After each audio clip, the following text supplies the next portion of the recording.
Thank everybody for jumping in on our webinar today, and we do appreciate you taking time out of your lunch break. And in respect to time, we'll make for sure that we get you out by 12:30 at the latest. And additionally, we welcome those who may view later on our YouTube channel replay. So just a little bit about what we're after in doing these webinars. We know obviously that we're in a changing time right now, some new uncertainties, and so we thought we would do something that kept you more informed on what's going on day to day in our real estate world. And what better way to do that than to invite some parties in to work with us and share a little bit more about their experiences. These be partners of us in our real estate business. And one that we invited in today was born and raised in Wasilla, Alaska, where he entered the construction trade. He and his wife, Connie, and their 3 children moved to Warsaw, Missouri in 2011. And Dana has accumulated over 20 years experience now in the construction trades.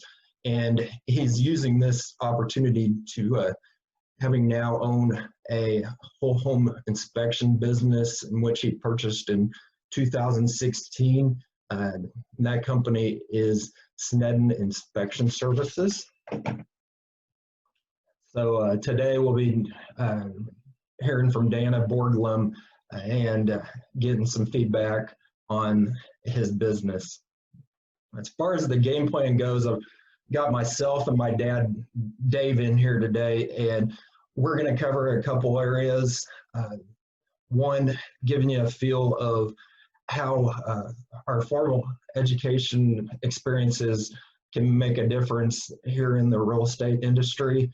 And then, as my dad's been doing in prior webinars, he's going to give us an update of how the market's continuing to unfold during the pandemic.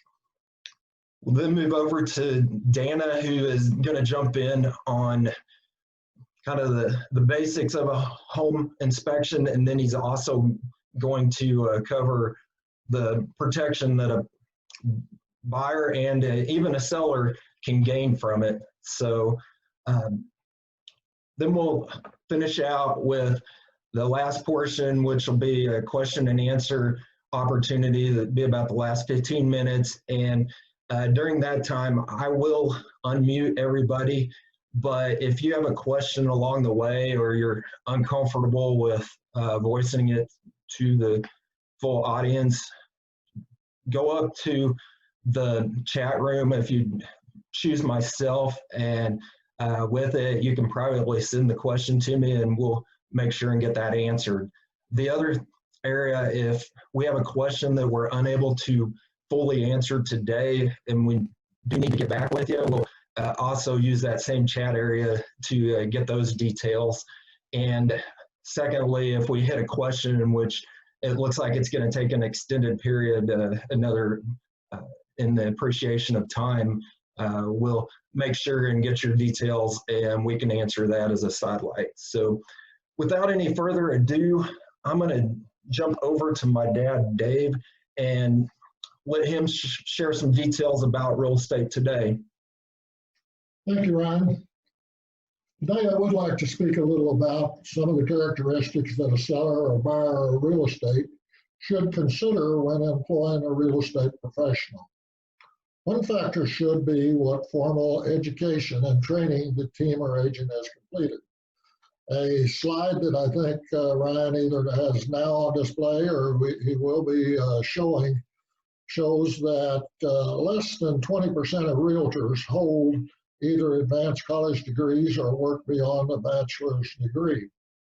Ryan and I are proud of our accomplishments in this. Ryan holds a bachelor from the University of Missouri and an MBA degree from University of Central Missouri, both with an emphasis on marketing. And I hold a bachelor from the University of Illinois with work on a master's at UCM, also with both an emphasis on marketing. The fact that we have this education does not in itself make us good real estate professionals, but it does give us a base to start figuring out how to market your property and analyze the property to fit your buying needs. In future webinars, we will discuss how we use real estate specific courses from RE/MAX and the National Association of Realtor Designation courses to further improve our marketing skills so that we may provide professional service to you, our customers and clients. At this point, I'm going to talk a little bit about what has happened in Pettis County residential real estate market in the first 5 months of 2020 versus what happened in 2019. Some comparative numbers in the time periods we're going to look at. I'm going to talk some about median price, some about average price. The median price on real estate, when you hear this term, it means the property that is, if you have 101 properties on the market, the median is the number 50 house in this stack. And this probably most commonly represents the price that represents the market. This tends to eliminate one super expensive house running the up. The average price is simply what it says. It's a total of all the prices divided by the number of properties. And this sometimes may reflect something that is with, a couple of major sales can give an inaccurate number as to what the market looks like. We're going to look at the January, basically January to June in 2020 versus the same time in 2019. In 2019, in this period in Pettis County residential, there was 191 transactions. So far this year, there's been only 161. So our numbers are down a little bit in that, about 16% fewer transactions. But then when you start to look at the median and average prices, in 2019, the median price for the entire year of 2019 was $120,000. From January to June, and this year of 2020, the median price is $131,000 for Pettis County residential property. This is a percentage change, a positive of about 9.17%, which is a pretty big change in 5 months. That's probably bigger than we normally have during the year. Our average price in 2019 was $138,173. The January to June price in 2020 is $151,234. This is an increase in your average price of 9.47%. So our median and our average has changed about the same amount in the first 5 months of the year. Our average days on market during that same periods is just about unchanged at about 108 days. The percentage of asking price that is received on properties that have sold is also unchanged at about 97%. What do these numbers exactly mean? There could be a lot of discussion on that. To be honest, I have not dug into them to analyze. Obviously, we're getting a higher price. When you talk about the total amount of real estate that has sold in that time, the dollar amount is almost the same as last year, but on less transactions. I lay these numbers out for you so you can see the numbers and we can talk about them and how it would affect your transaction as you look at real estate. We will continue to look at these numbers. They accuse me in the office of being a numbers person, and I am. But numbers is not the total answer, but they are important to knowing what is going on in the market and how it affects you as a buyer or seller. At this point, though, it is my pleasure to turn the program over to Dana Borglum, owner of Snedden Home Inspection Services, who is going to discuss the importance and details of home inspections. Dana, it is all yours. Thank you, Dave. Thank you guys for joining me, or letting me join you, rather. Like Dave said, my name is Dana Borglum. I'm the owner and operator of Snedden Inspection Services. And we service West Central Missouri, so we go from the lake all the way up to Kansas City and even as far east ways as Columbia. So we've got pretty big radius there. But I just wanted to talk a little bit about home inspections, especially for those who maybe are looking into buying their first home, or you're maybe looking at selling a home. Just kind of let you know what a home inspection is, what we do as home inspectors, and what you can expect from it. So first of all, what we do is a home inspector is there to provide a general visual, non-invasive inspection of the various components of the property at the time of the inspection. So as a general inspector, what he is doing is he or she, I guess, is looking at the property much in the same way that a general physician would look at a patient. Okay, so the physician would evaluate the patient, and if he found the patient to be in poor health, then he would recommend that patient go see a specialist in whatever area the health was lacking. So if he found something in the throat that he didn't like, he would send the patient maybe to a throat specialist. So we do the same thing. So we look at the house as general inspectors, not as specialists. So we look at the house as an entirety, you know, in its whole form. And if we see something in any component of the house that we don't like, say the electrum, something that's a defective there, then we're going to recommend that you see a specialist in that field, so probably a qualified electrician, to look at that, evaluate it, decide what needs to be fixed there and how much those repairs are going to cost. The idea being that you have that information before you buy the house, so you know exactly what you're getting into.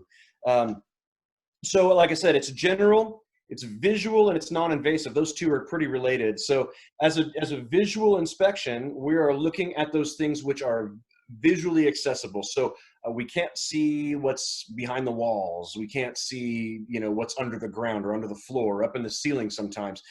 And so, and because it's non-invasive, we can't actually dig into the walls to see those things. What we do look for, though, are like evidence that's happening on the outside of those places, say a moisture stain in the ceiling, that maybe we can decide or try to detect what's happening behind the scenes that we can't see based on what we can see. So we do a lot of investigation in that regard. And so through this general inspection, our goal is to identify material defects in the property. That's what we want to do. And those material defects, those are defects that will adversely affect the value of the property. So you're not getting a laundry list of a to-do list. You are getting basically a snapshot of the overall condition of the home. So focused mostly on those material defects. So that's, again, those things that are going to affect the value, and then those things that are going to affect personal safety as well. We're really concerned about safety issues. A general inspection, it's going to address various components. We actually go through the entire house. We look at the roof, we look at the foundation, we look at the siding, we look at the site drainage around there and make sure water's flowing away from the house.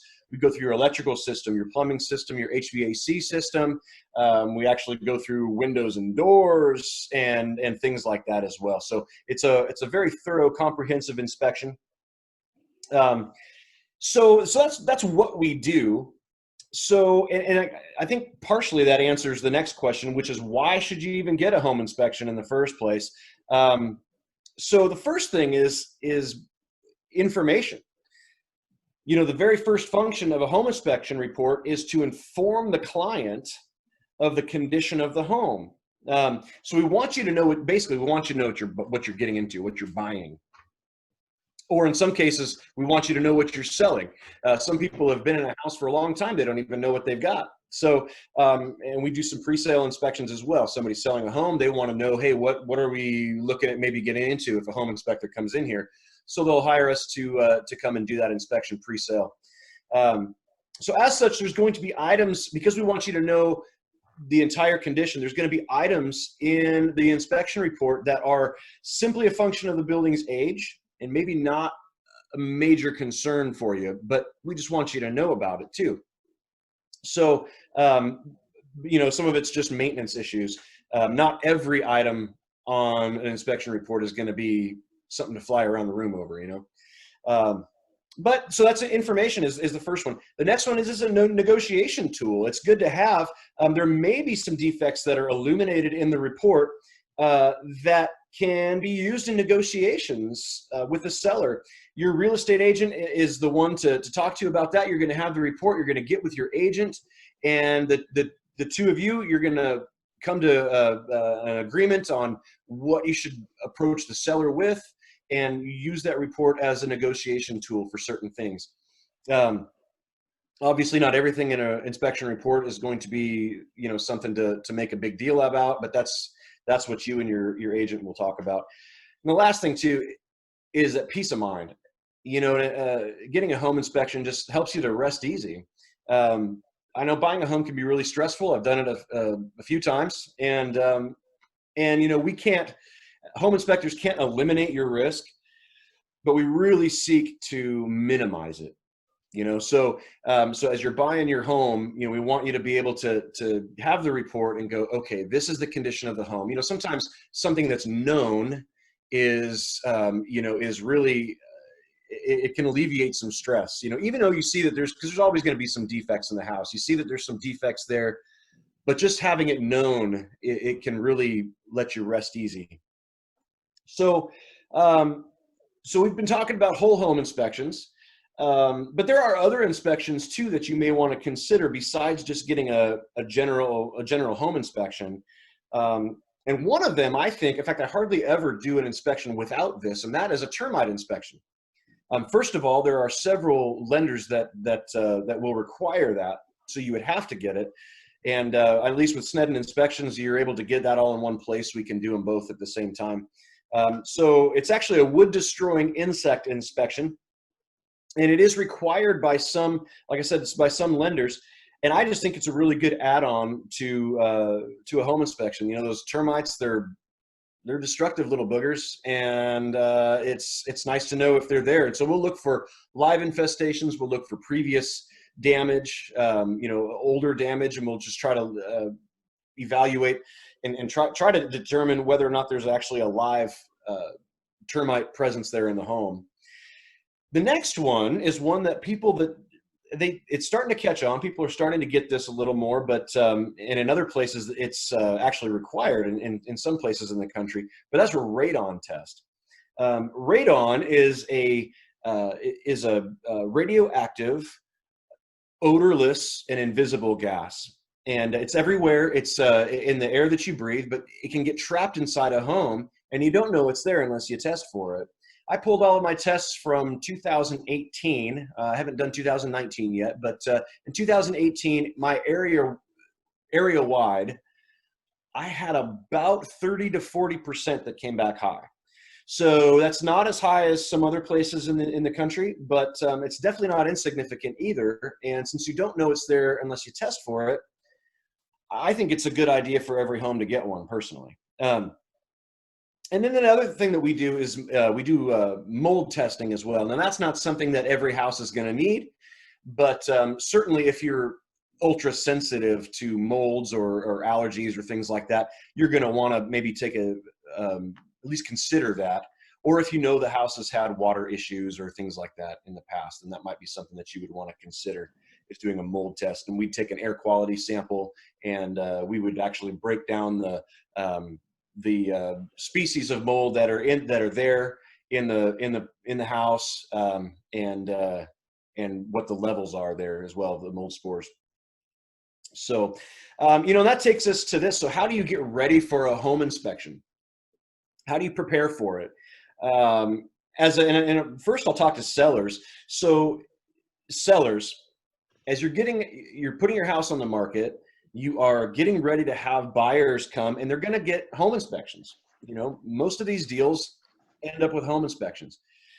There are a lot of little things, and you can get with your realtor. Your realtor has seen hundreds of inspections and hundreds of reports. And so get with your realtor and say, hey, listen, what are some things that I can do to prepare my house for the buyer's inspection when he brings an inspector in? And it will really help to lighten up the report, so the report doesn't look so ominous to a buyer and maybe even scare them. That's never our intention, is to scare a buyer, but they're stressed out anyway. And so if you can take care of some of these little things so it doesn't even make it onto the report, man, that's really good. That'll really help the whole thing just go a lot smoother.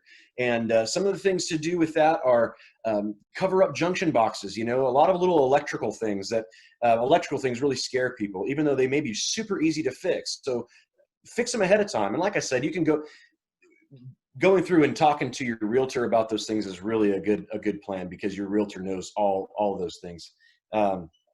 So that's it. With that, I think for a buyer, one thing you need to keep in mind, how the way you prepare for a home inspection is actually mentally.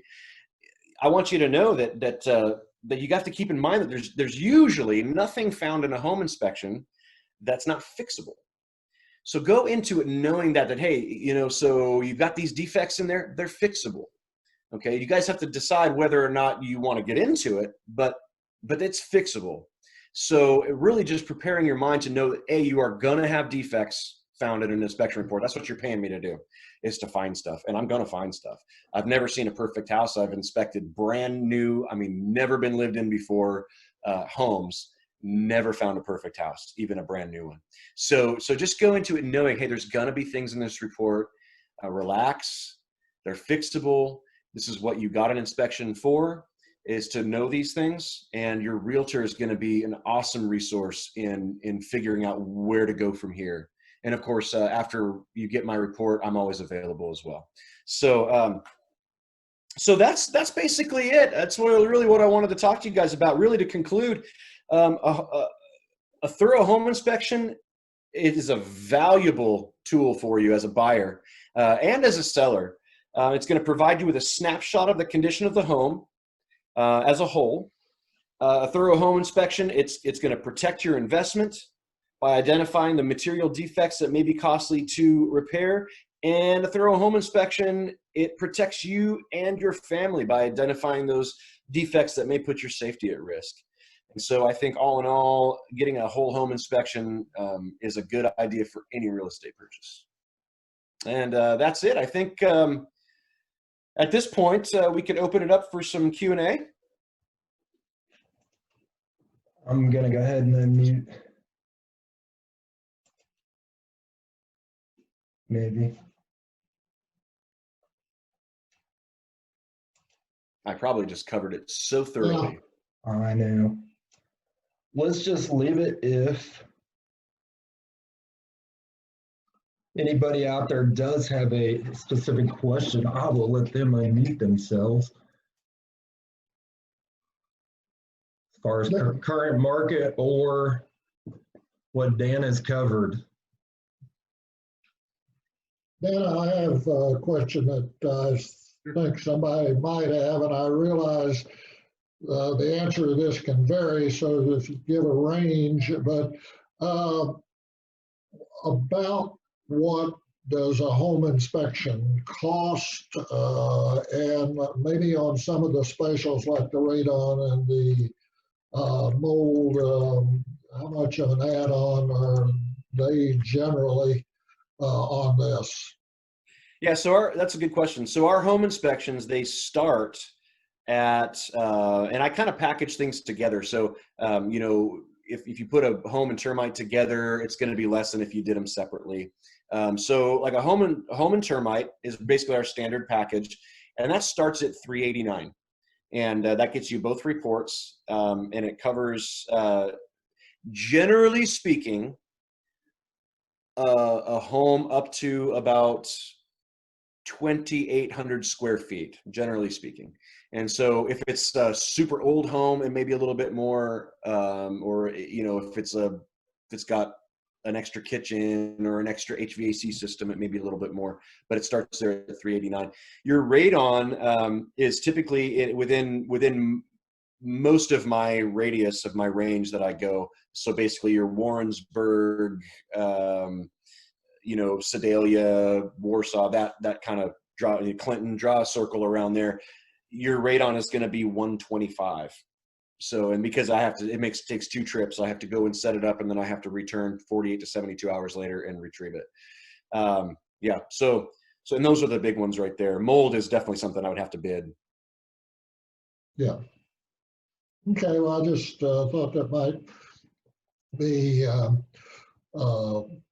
something, people to see. To my opinion, it's great value. I know that I always tell my buyers that it is well worth it. Wouldn't you want to risk $300 or $400 versus hundreds of thousands? And when they sit back and look at that, they say, "Yeah, you got a point." Yeah, absolutely. I think it's worth it too. Yeah, I would definitely be getting a home inspection before buying a house. We got 3 more minutes. Anybody out there, you got any more? I guess probably my other quick one was, how long do they typically take, and how do you suggest to work with the buyer on the field visit, et cetera? Okay. Yeah, that's a good question. Obviously it depends on the size of the house, the age of the house, and what all we get into. Your typical home inspection is going to be between, I'm going to say, an hour and a half and 3 hours. The reason why we can go a little bit quicker is because I almost always have two people there, and we do that. Okay. So that we can go faster, so get everybody on with their day. 2, so that we're more thorough, because we double check each other all the time. And, so we're constantly, evaluating it with each other. So that's, as such, you don't need to be there the whole time. I mean, if you're going to be there for 2 hours, it's going to be pretty boring, because we're not very talkative while we're doing our inspection. We have a routine. We don't want to miss anything. Mm-hmm. So, but you're welcome, always welcome to be there. A lot of times people like to come and take some measurements or this or that. But if you're there, after about an hour and a half or something like that, and just for the last part of the inspection, then what we'll do is we'll do a walkthrough with you, and that's always, that's where we get to show you everything that we found and kind of go over the highlights. Yeah. Okay. Perfect. I know we're down to the last minute, but something that's and tip of the tongue now, and another type of inspection I know you do, and in the rural areas we get into, and that is to pull well inspections. Yeah. And that has turned up in the last couple of days in our office that one of them did have a problem. Yeah. So I will tell you this, that and I'll speak to actually any realtors that end up watching this too. If you are listing a property and it has a well, treat the well. Just do it. It's going to save, especially if the house has been vacant, but even if it hasn't, because a water test, what it's going to do is it's going to look for a few different things. It's going to look for, we're testing for E. coli. We're testing for general coliform bacteria. We're testing for nitrates. Those primarily is what we're looking at, right? So it's pretty rare that I get one that tests positive for E. coli, even, and that's repairable sometimes. Usually what we end up getting is coliform. Now, just because there's coliform doesn't mean that it's dangerous. So you might have been living there drinking the water for years and you're fine. But your lender is going to say, coliform, done. You know, until we get a clean test, it is non-satisfactory. Okay. Mm-hmm. So if you just treat it, then it'll save you a whole lot of headaches in the future. Good seller tip. Absolutely. Good seller tip. Yeah. Yeah. That's part of being, getting ready for a home inspection. So that kind of throws it right in there. As you're going through your house, if you have a well, that's something you're going to want to consider. Okay. It's 12:30 straight up, so I thank you, Dana, for jumping in here with us today. We definitely pulled value from it. And here's our details, and here's Dana's details.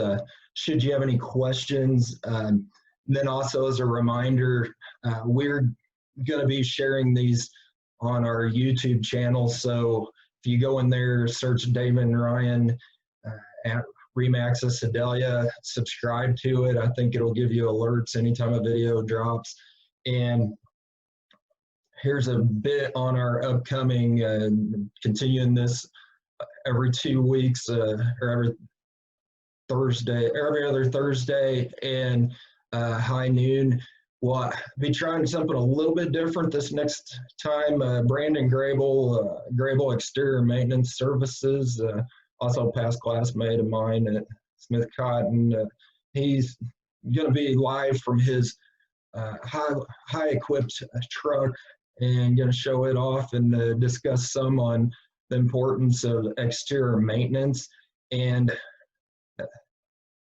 bear in mind too, take a look at the change. We're going to try this on Facebook Live this next go around. So with it, you can go in and search on our personal Facebook pages for the event invite, or you can also search Brandon's. If for some reason you're not on Facebook, we can send you a invite again through Zoom. So we'll look forward to doing that in a couple of weeks. And then my dad will be jumping back in, giving us the continued updates as to what the Sedalia real estate economy is looking like with the pandemic. So appreciate everybody's time. Go out, finish that last part of your lunch hour, and we will see you in a couple of weeks.